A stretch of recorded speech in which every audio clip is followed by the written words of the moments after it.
everybody. Thanks for listening to the SnoWest Show. We are starting our fourth year here, and we've got a lot of great content lined up for you in 2025. I'm your host, Ryan Harris. Real quick, before we get into this episode, the SnoWest Show is made possible thanks to Polaris Snowmobiles. And for a limited time, Polaris is offering up to $3,000 off or 0% APR for 36 months, plus a 2-year warranty on select models. Now, 0% financing is pretty rare to find these days, so I'd jump on that offer. And these offers run from January 1st through February 28th, so start shopping for your next sled now. Go see your local Polaris dealer or find your closest dealer at Polaris.com. Also located in Big Sky, Montana, only 5 minutes away from riding areas like Buck Ridge and Carrot Basin, 320 Guest Ranch offers lodging and accommodations for your next snowmobiling adventure. Single cabins and large full cabins with kitchens are available. Check them out at 320ranch.com. Also sponsoring the SnoWest Show this year, Fly Racing. They're the #1 gear brand in Supercross and Motocross, and they are bringing that same product innovation to snowmobiling. Whether it's monosuits, helmets, boots, gloves, goggles, Fly Racing has you covered for your snowmobiling need head to toe. Check them out at flyracing.com or Fly Racing Snow on socials. And thank you to Deviant Inc. for supporting the show this year. Head on over to deviantinc.com and check out their custom wrap builder with their new interactive design tools that make designing and customizing wraps super easy. Their new colorizer tool randomizes color combinations until you land on the look that you love. Then you can try the design mixer tool to see all the Deviant Inc. designs in the colors that you've selected. Check all that out at deviantinc.com. Thank you for listening again, and now back to the show. Hey, everybody. Welcome to the SnoWest Show. I'm your host, Ryan Harris. I'm on the phone here with, we got some breaking news coming out of Polaris and Timbersled. So I've got Nate King, who helped us get the Snowbike world up and going back when we were big into snowbikes and we were doing snowbike builds and snowbike rides just like crazy. And Nate, what do you think of this news? Timbersled, ceasing production, Polaris shutting Timbersled down, they're closing the plant in Sandpoint and not making any 2026s. What do you think of this? Well, when you first told me about this, my first impression was, wow, I was kind of shocked and surprised by this. But as I thought about it for a minute, I thought, well, if I take this into account and balance it with how I feel about this, about snowbikes and snowbiking lately, it makes sense. I'm not surprised. Snowbikes had their day and were really fun, and they still have a place. But when the factory turbo sleds came out, it was kind of a game changer. And I think that, lots of us looked at these turbo factory sleds and thought, wow, these are pretty fun. Yeah, for sure. And we've had the conversation before where we got into snowbiking because the snowmobiles back in 2015-ish, that era, they were fun, but they just weren't exciting. And Snowbike offered something exciting and new and a way to ride a different part of the mountain. But the factory turbos offered that plus more power. Yeah, we needed something new. It was back in the day. It was like, well, we're kind of bored, so hey, what's that over there? And I remember looking at those Timbersleds with you and talking to Alan Mangum and it was kind of like this new adventure. And there was lots of testing and lots of learning, and we were constantly messing with new bikes and different bike setups and nitrous and turbos, and it was fun. It was a good time. But I don't know, the mystique kind of wore off over time, and personally, I got tired of fixing bikes and maintaining bikes, and as I have less time on my hands, now I just want to go jump on my turbo sleds or a 9R and just go rip. And you squeeze the throttle and the thing stands up on its tail, and even fields and moderate terrain is fun. Yeah, there is a lot of work involved where these are conversion kits. And if you're just joining us, the Polaris just dropped the news. They gave us a call this morning to give us a heads up on this. They are going to stop selling Timbersled snow bikes at the end of 2025, and they are not launching a 2026 model year for the Timbersled lineup. So they are discontinuing Timbersled snowbike conversion kits. They will continue to produce parts and service parts, and they will continue to honor warranty. And if you were to go buy a Timbersled kit, you have until the end of this year, so December 31st, 2025. If you buy a Timbersled kit from a Polaris dealer, you're still going to get a 1-year warranty Polaris will honor that warranty for the following year, and they will, like I said, they'll continue to offer service parts and make parts available. But they are shutting down Timbersled. They're shutting down the Timbersled plant in northern Idaho. This is going to affect some employees up there as well. And yeah, it's been a long run. So Polaris bought Timbersled from Alan Mangum, as you mentioned, Nate. Alan Mangum. He created the Timbersled snowbike conversion kit way back when. His original company was Timbersled, and then he created the Mountain Horse, which was the name of his conversion kit. But it became so popular so fast that it just he switched that over, and it was just the Timbersled kit. We started riding with Alan, I want to say in 2007. I think he was building these kits for a couple years. We had ridden a different snowbike kit from another company that just didn't really go through deep snow, but it was a cool concept. Alan finally got us out on the snow. I rode, my brother and I went and rode with Alan in 2007 and was just immediately hooked. And then I got you involved, Nate, as soon as I could. And from there, we just took off and we did some of the craziest snowbike builds in the industry for several years. Yeah.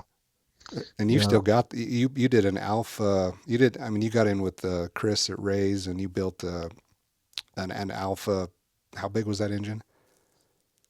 It was an Alpha 490, so it was a KTM 450, and then it was bored out to 490, and then sent the motor off to Ray's, and they built it up into one of their Alpha motors. And that's by far the funnest snow bike that I've ever had and built, was when I used that Alpha motor. And so, the bottom end and the top end of the motor was built, and then you had this electronic nitrous system, so it would spray nitrous right at the right time, and it was pretty slick the way it worked. And that thing, they claimed that motor was putting out 100 horsepower, and it felt strong. Like, you would ride that bike up hills and you'd hit the nitrous and it would lift the ski off the snow, and it was a great time. And I still have that bike sitting in my shop. There's no kit on it right now, but it's still sitting on my shop. In the back of my mind, I think, well, I love that bike so much, maybe I'll throw a kit on it and go have a good time like the old days. Yeah, and I remember being on a 450, because I wasn't into all the big mods like that, but I had a 450 KTM with an exhaust system on it and a couple other things, and we would be riding up in Island Park, and I'd be kind of poking through the trees, and you'd be right behind me. And the second I started to power out, you would just launch past me, grab a gear, hit nitrous, and just take off like a rocket. Oh man, that bike was absolutely wild. That was a good time. But man, it's a shock, but it's not a surprise. Just because the snow bike kits, the dirt bikes themselves aren't really made for going through cold days, deep snow, having snow constantly hitting the outside of the engine cylinder. So there's a lot of issues with keeping the piston warm, keeping the cylinder warm, keeping those two the same temperature, getting oil blow by, getting gas in your oil, like just some issues there that made it difficult. But man, it was a fun sport. It's still a fun sport, and it's obviously still going to continue on. Alan Mangum, started his other company, Mountaintop, and he produces snow bikes, and those things are selling extremely well. You've still got Yeti. They're back to producing snow bike kits with the original owners that created the Yeti snow bike system.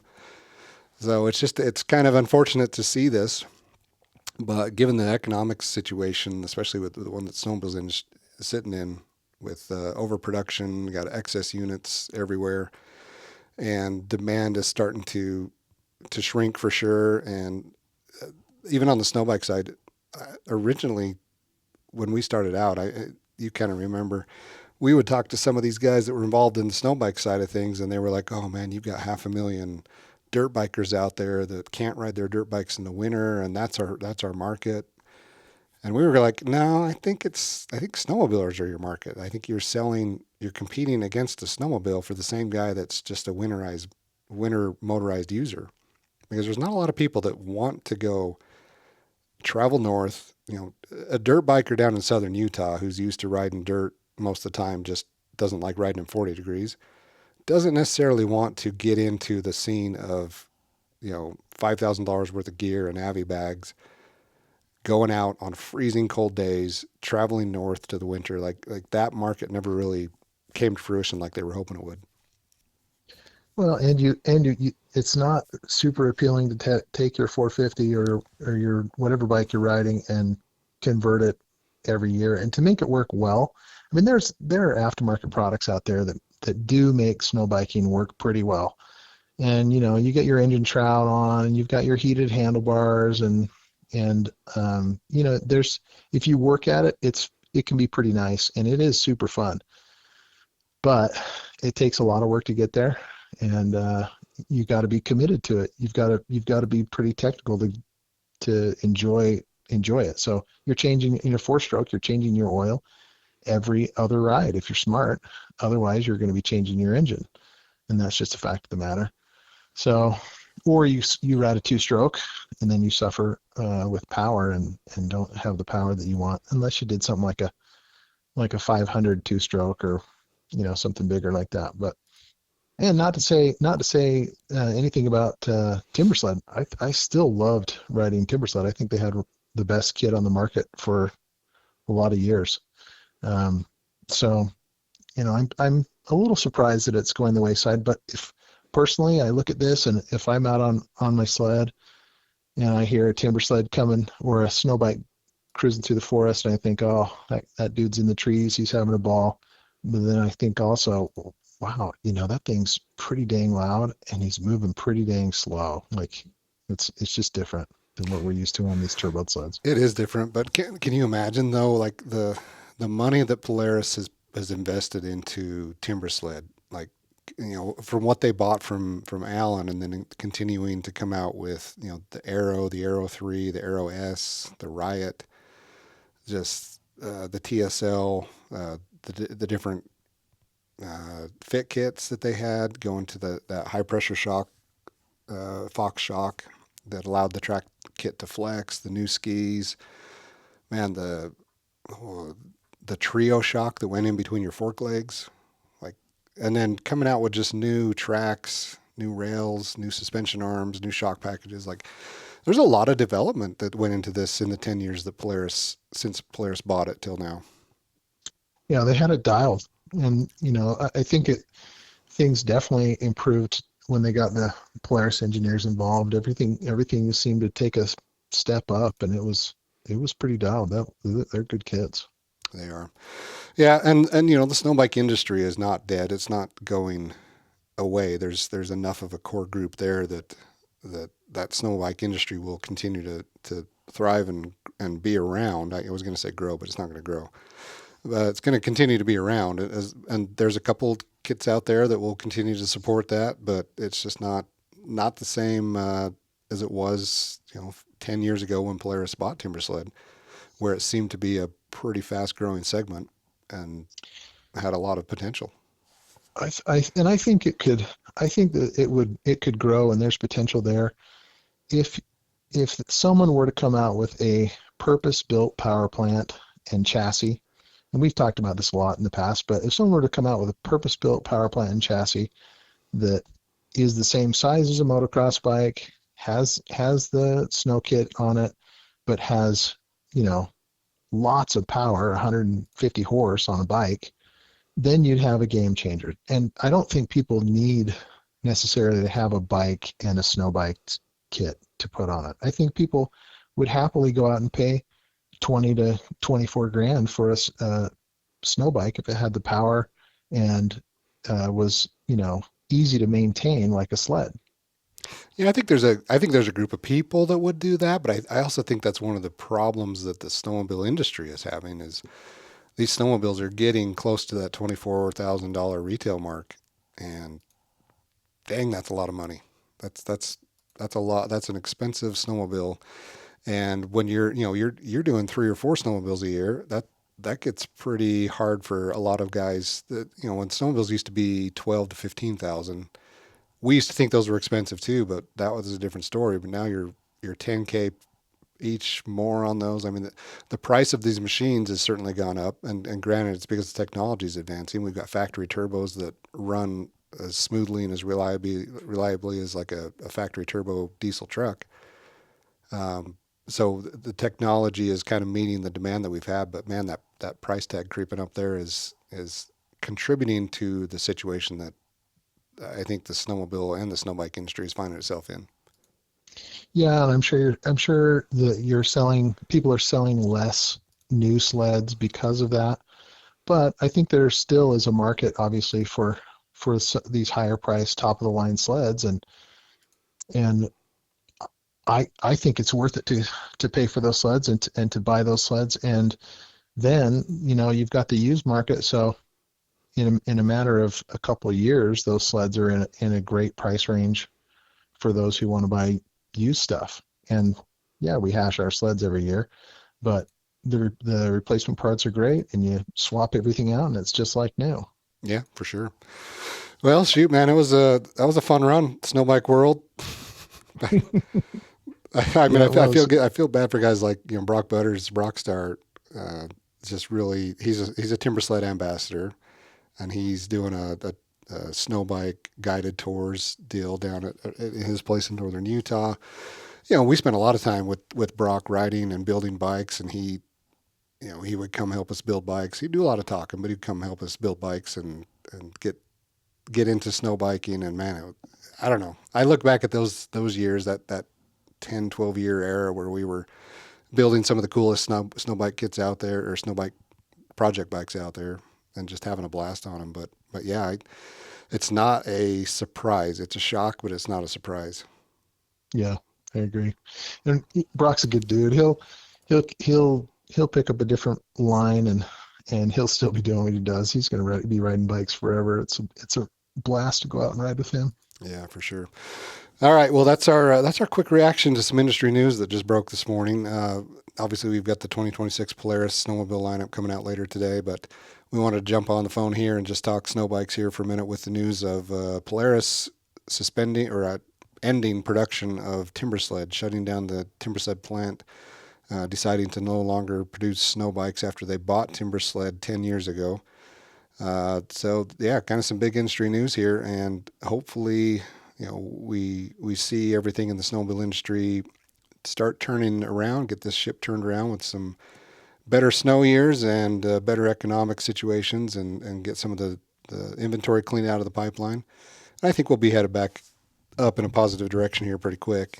I think everybody when we went into COVID, I'm sure a lot of this stuff gets blamed on COVID, but when COVID hit, and right at the beginning of COVID, everything shut down and nobody was selling anything, and everybody went into a panic. And then a couple of months later, suddenly everything was getting bought up as quickly as possible. And now you went from this panic of, oh no, we're not going to sell anything, to holy cow, if we could double production, we'd sell everything at full retail. Arctic Cat sold out of every snowmobile that they had. Polaris sold everything they had. Skidoo sold everything they had. Yamaha, Lynx, and you could see the writing on the wall. You could see what was coming. Give this a couple of years, and you're going to overproduce again, and this COVID demand is going to stop like it hit a brick wall, which it did. And now we're right back into that situation where every brand has too many units sitting on dealership floors, too many Timbersled units sitting on dealership floors. Just created this bubble burst situation. But I think another couple of years, we've seen it before. SnoWest has been around for 50 years. Like, this is not a cycle that's new to the industry. It'll turn back around. I don't expect to see Timbersled come back, but just the overall state of the industry, I think we'll be fine here in a couple of years. Yeah, like a market overcorrection that Yeah, took place. yeah, severe overcorrection, like driving a Jeep down the middle of a freeway in the ice. Yeah.